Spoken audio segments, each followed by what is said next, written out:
अल्हम्दुलिल्लाह,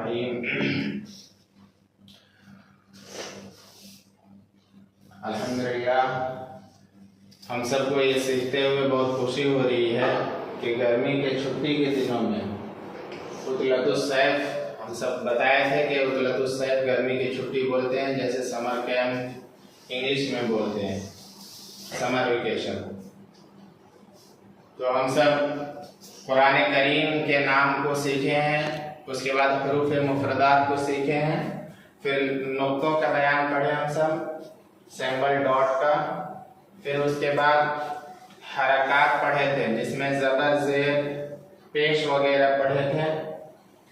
ज़बर ज़ेर पेश हम सब पढ़े थे कि जिस भी हरूफ में, जैसे अलिफ के ऊपर ज़बर है तो क्या पढ़ेंगे, बा के नीचे ज़ेर है कैसे पढ़ेंगे, ता के ऊपर पेश है कैसे पढ़ेंगे। तो बताया था जब ज़बर आ जाएगा तो अलिफ को आ पढ़ेंगे या हमजा ज़बर आ, बा को बा के नीचे ज़ेर है तो बा ज़ेर बी या बी डायरेक्ट भी पढ़ेंगे। और इसी को ज़बर ज़ेर पेश को अरबिक में फतहा, ज़बर को फतहा, ज़ेर को कसरा, ज़बर को फतहा, ज़ेर को कसरा और पेश को जम्मा बोलते हैं अरबिक में। उर्दू में हम सब अपनी जुबान में ज़बर ज़ेर पेश पढ़ते हैं, ठीक है। इसके एग्जाम्पल जैसे ज़बर है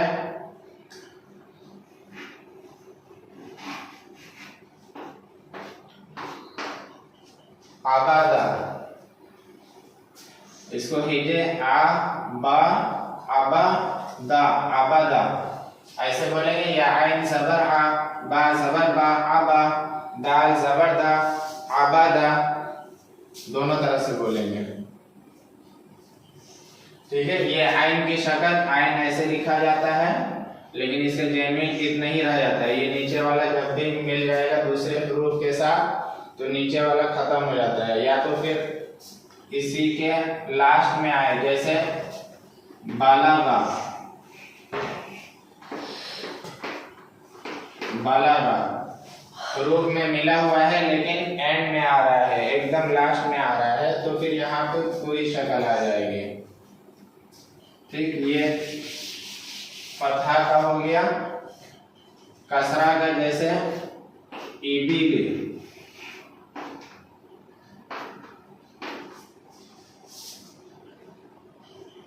इबिल, ऐसे ही रदीफा, हमजा ज़ेरी बा ज़ेरबी इबी लाम ज़ेरली इबिल, रदीफा, रा ज़बर रा दाल ज़ेरदी रदीफ, फा ज़बर फा रदीफा।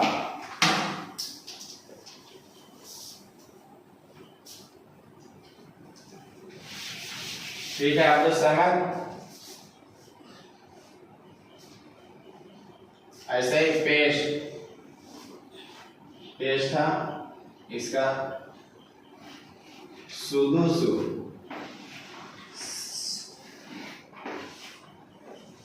सुदुसु, सीन पेश सु, दाल पेश दु, सीन पेश सु, सुदुसु, या सु दु, सुदु सु, सुदुसु। ठीक है, आसान है अजहर। आगे बढ़ते हैं हम। आगे आप सीखेंगे हरूफ मद्दा।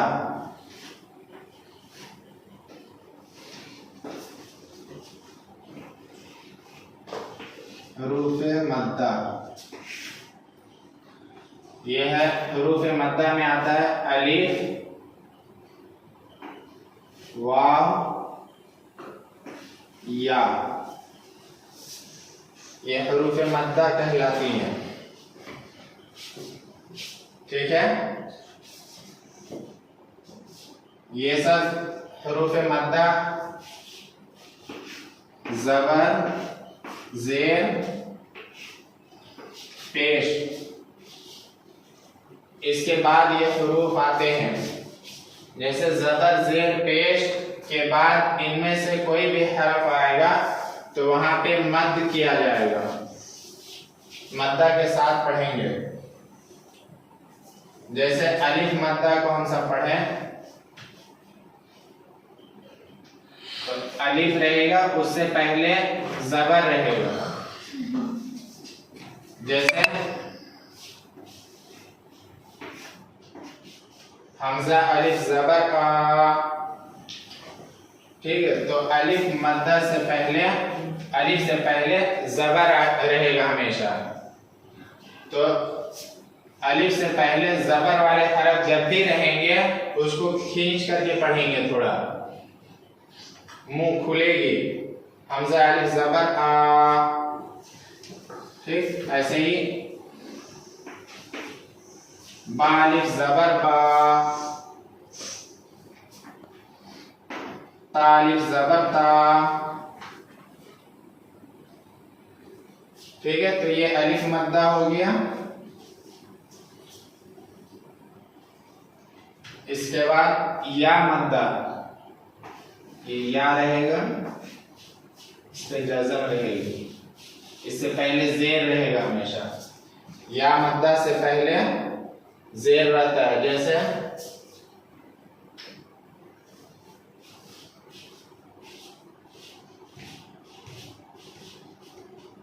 दीनी है,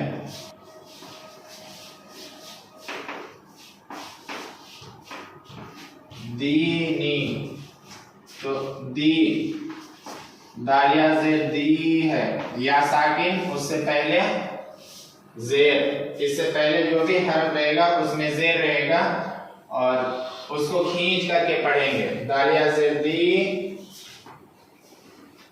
नूनिया ज़ेर नी, ठीक। ऐसे ही वाव साकिन, वाव साकिन, इससे पहले पेश रहता है। अज़हर वाव साकिन से पहले क्या रहेगा? वाव मद्दा से पहले पेश। जैसे बावा पेश बू, तावा पेश तू, ऐसे ही सीन वाव पेश सू। या डायरेक्ट अगर हम बोले, जैसे सू पढ़ रहे थे, सुदू में सीन पे सू पढ़ रहे थे या सू पढ़ रहे थे डायरेक्ट, तो यहाँ पे डायरेक्ट सू खींचेंगे, लॉन्ग करेंगे तो हमको ऑटोमेटिक समझ में आ जाना चाहिए कि वाव साकिन से पहले पेश है, तो इसको खींचा जा रहा है, ठीक है। तो हुरूफ मद्दा 3 है, अलिफ वाव या। अलिफ से पहले ज़बर रहेगा, या से पहले ज़ेर और वाव से पहले पेश। तो इसको थोड़ा खींच करके पढ़ते हैं ऐसे हुरूफ को। इसके एग्जाम्पल देख लेते हैं।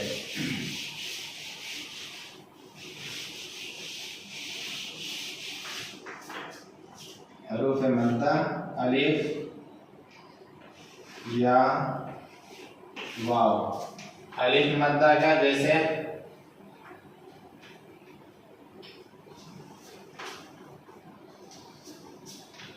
इबा,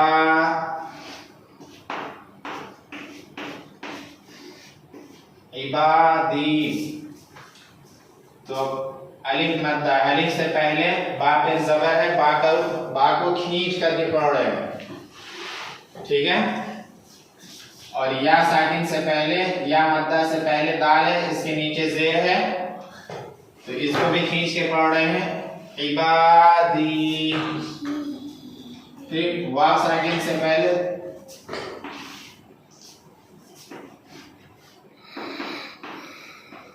तू, बू, तू बू, ठीक। ता को भी खींच रहे हैं, वाव साकिन से पहले पेश, वाव साकिन से पहले पेश, तू बू, दोनों को इक्वल इक्वल खींचेंगे, ठीक है। और या का जैसे दीनी,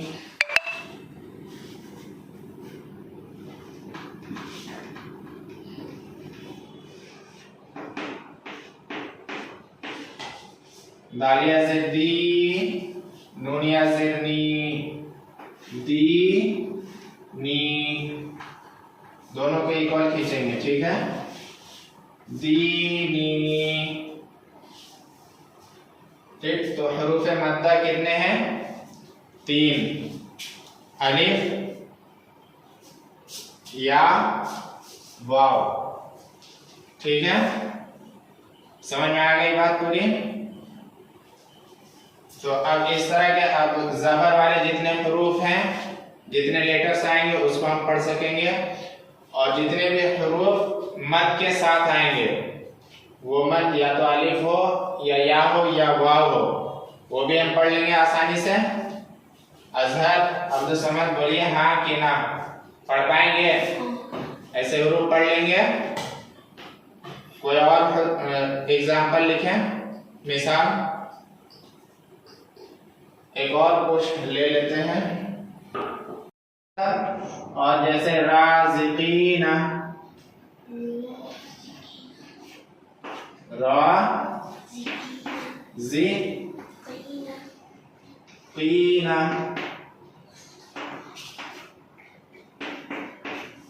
तो रा अलिफ ज़बर रा, ज़ा ज़ेर ज़ी, राज़ी, काफ या ज़ेर की, राज़िकी, नून ज़बर ना, राज़िकीना, ठीक है।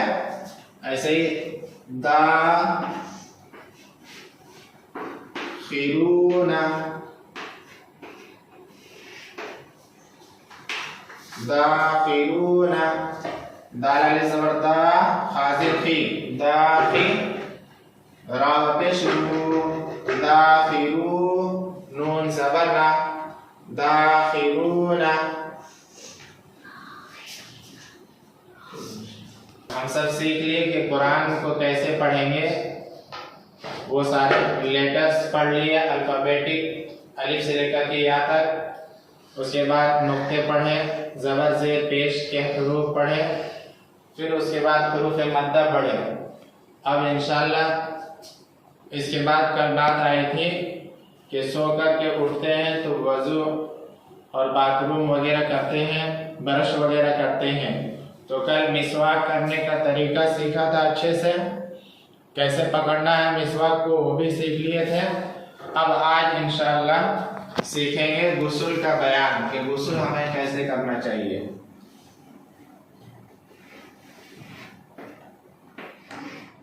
गुस्ल का बयान,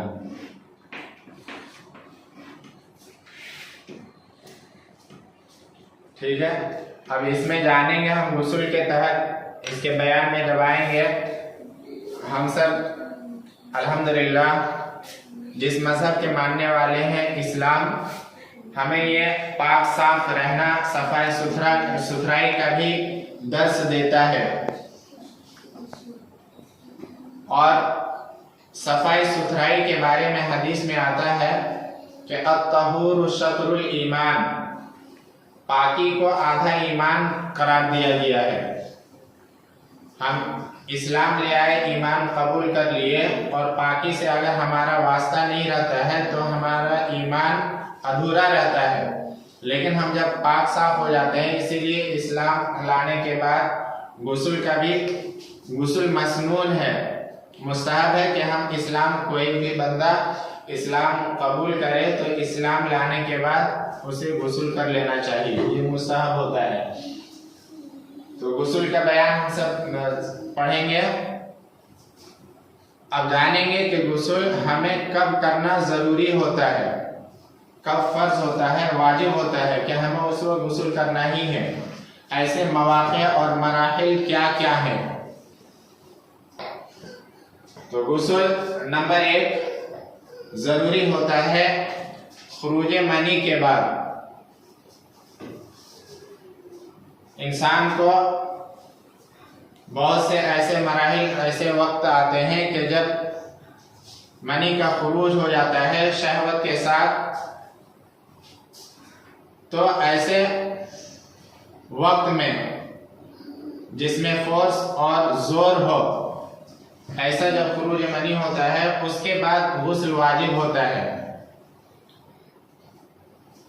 कभी कभी होता है कि बाथरूम वगैरह करते हैं या पेशाब वगैरह करते हैं तो उस वक्त खुरूज मनी हो जाता है, या जो है मनी जैसे और एक और चीज होती है मज़ीद, वो भी हल्का चिपचिपा रहता है लेकिन उससे गुस्ल वाजिब नहीं होता है। इन चीज़ों से वज़ू वाजिब होता है। गुस्ल के लिए ज़रूरी है कि इखराज जो है वो शहवत के साथ या फोर्स के साथ, जोर के साथ निकला हो, चाहे किसी भी तरीके से हो।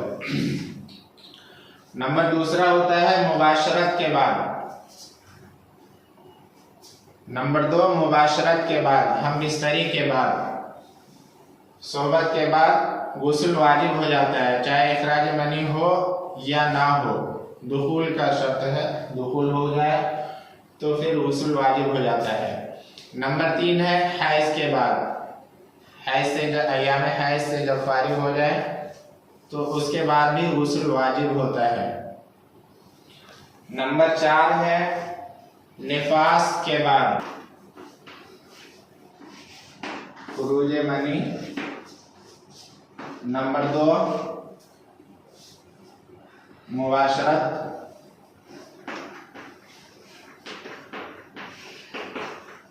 Number 3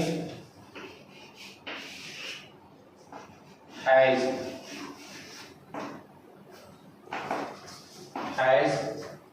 number 4 निफास।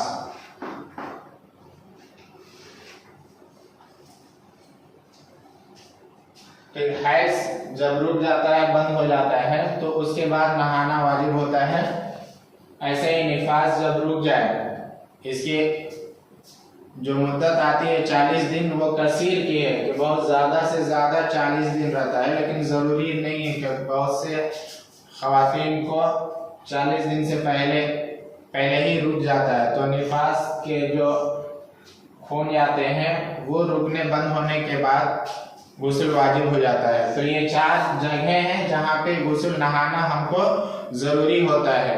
कुछ जगह हैं जहाँ पर मुस्तहब होता है नहाना, जैसे कि जुम्मा के दिन नहाना, जुमे के लिए, या कम से कम हफ्ते में 1 मरतबा नहाना, ये मुस्तहब होता है ताकि हम पाक साफ रहें, हमारे बदन से बदबू वगैरह ना आए। तो इसलिए हफ्ता में कम से कम 1 मरतबा नहाना मुस्तहब है। ऐसे ही एक और गुस्ल फर्ज होता है, वो है मैयत का, जनाजे का, उसका नहलाना फर्ज होता है जिंदों पर। अब जो उसको नहलाएंगे उनका भी नहाना मुस्तहब है, मसनून है, कि जो लोग मैयत को गुस्ल दें वो उनको गुस्ल कराने के बाद खुद भी गुस्ल कर लें। ऐसे ही ईदैन में, यानी ईद उल फित्र की नमाज के लिए या ईद के दिन और बकरीद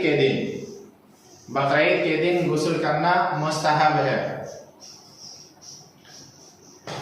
तो ऐसी बहुत सी जगह हैं। ऐसे ही किसी मजमे में जाएं या महफिल में जाएं, पार्टी वगैरह में जाएं तो नहा करके जाएं।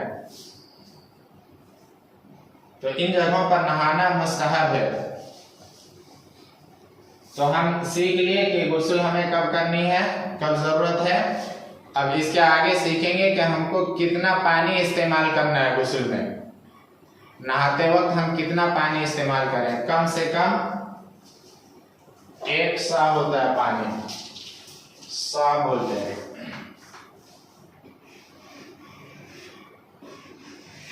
ये सा होता है, ये एक नाप है, मिकदार है, जिसको हम सब किलोग्राम में अभी 3.5 किलो पानी, कम से कम 3.5 किलो पानी हो। इससे ज़्यादा ज़रूरत पड़े तो हम यूज़ कर सकते हैं, इस्तेमाल कर सकते हैं। बहुत ज़्यादा पानी ना बहाएं। हद से ज़्यादा पानी बहाना ये इसराफ में फिर चला जाता है। और इस्लाम में इसराफ यानी फजूल खर्ची, किसी भी चीज़ को उसके हद से ज़्यादा खर्च करना है, ये मना किया गया है। तो इसराफ से बचना चाहिए, बहुत ज्यादा पानी भी नहीं बहाना चाहिए। तो हम सीख लिए कितने पानी से नहाना है। अब हमें नहाना कैसे, नहाने के तरीके वो सीखेंगे। तो इसमें गुस्ल में क्या क्या चीजें फर्ज है, ये हो गया। कब हमें नहाना जरूरी है, ये हो गया। अब सीखेंगे कि हमें गुस्ल कर रहे हैं तो गुस्ल में फर्ज कितने हैं, जो जिनके बिना गुस्ल हमारा नहीं होगा। पूरे सर पे हम पानी डाल लिए, पानी बहा लिए, ठीक है, लेकिन गुस्ल हमारा हुआ कि नहीं।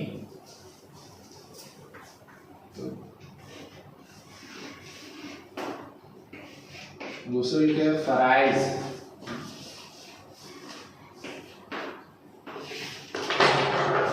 गुस्ल में 3 चीजें फर्ज होती हैं। नंबर 1 कुल्ली करना,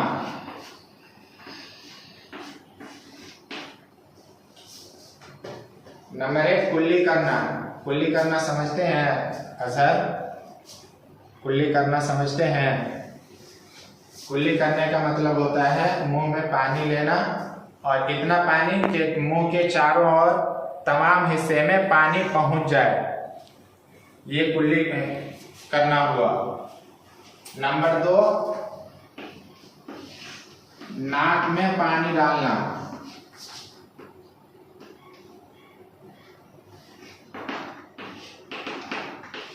नाक में पानी डालना, ठीक है। जैसे वुजू में भी पानी डालते हैं, सुन्नत, वुजू के सुन्नत में हम सब नाक में पानी डालते हैं, तो गुस्ल के वक्त लेकिन ये चीज फर्ज होती है। गुस्ल में नाक में पानी डालेंगे, नाक के नरम हिस्से तक, ऐसे हाथ में पानी लेकर के नाक में से हल्का खींचेंगे ताकि नाक के नरम हिस्से तक पहुंच जाए, वहां तक पानी का पहुंचाना जरूरी है। तो ये 2 हो गए। नंबर 3 हो गया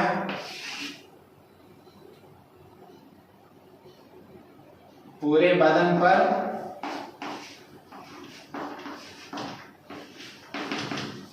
पानी बहाना,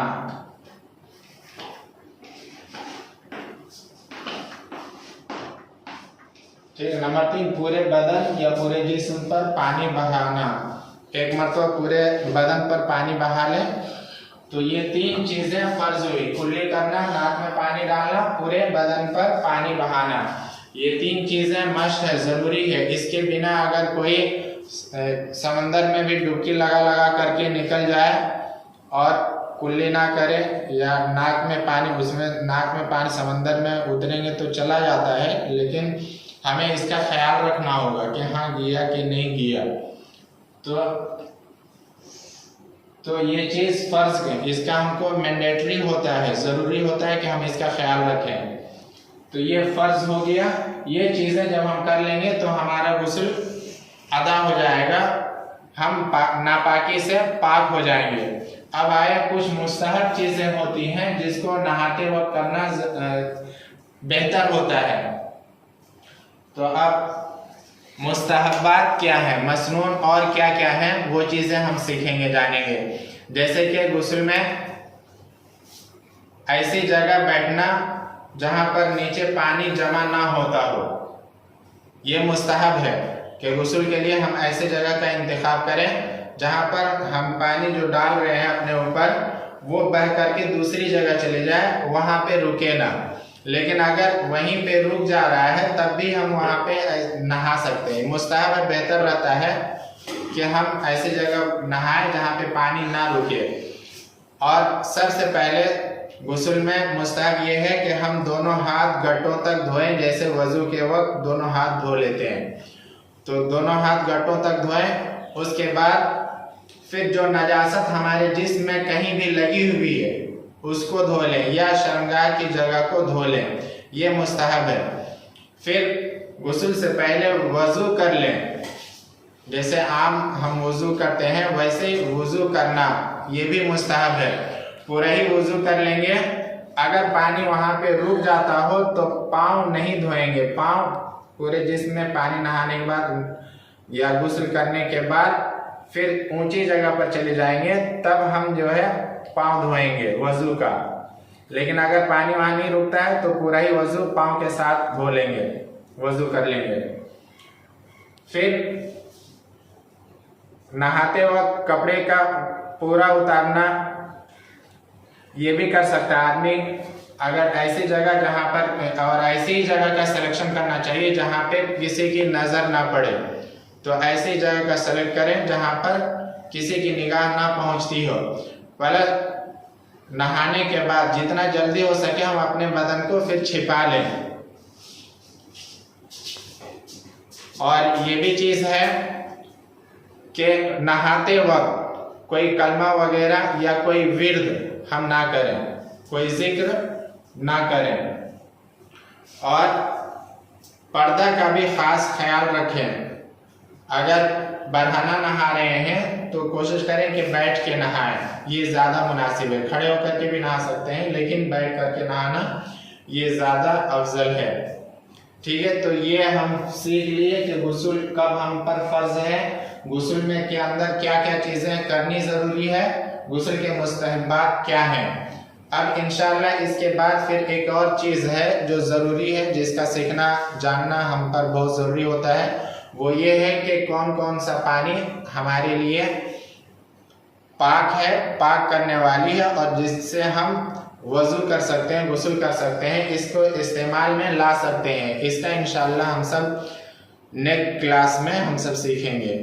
और मैं गुजारिश करूँगा कि जो लोग ऑनलाइन हैं, जो घर बैठे हमसे कनेक्टेड हैं और सीख रहे हैं, कि वो हजरात GA एकेडमी में जिन्होंने ये सारा इंतज़ाम किया है, वो लोग अगर उम्र दराज हैं जो लोग सीख रहे हैं, तो अभी तो समर कैंप में सभी के लिए, बड़ों के लिए भी रखा गया है कि वो लोग भी अपने ऑनलाइन से आ करके डायरेक्ट यहाँ क्लास में ऑफलाइन क्लास लें।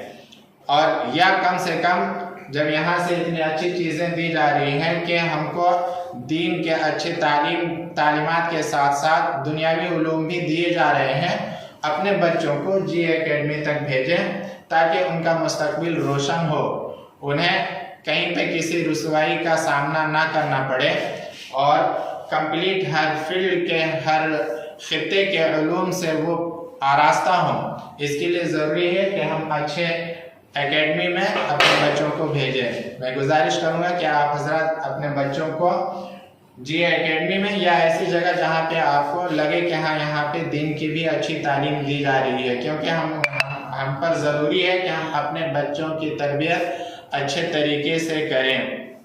ठीक है, फिर इंशाल्लाह मिलते हैं नेक्स्ट सेशन में। अस्सलाम वालेकुम।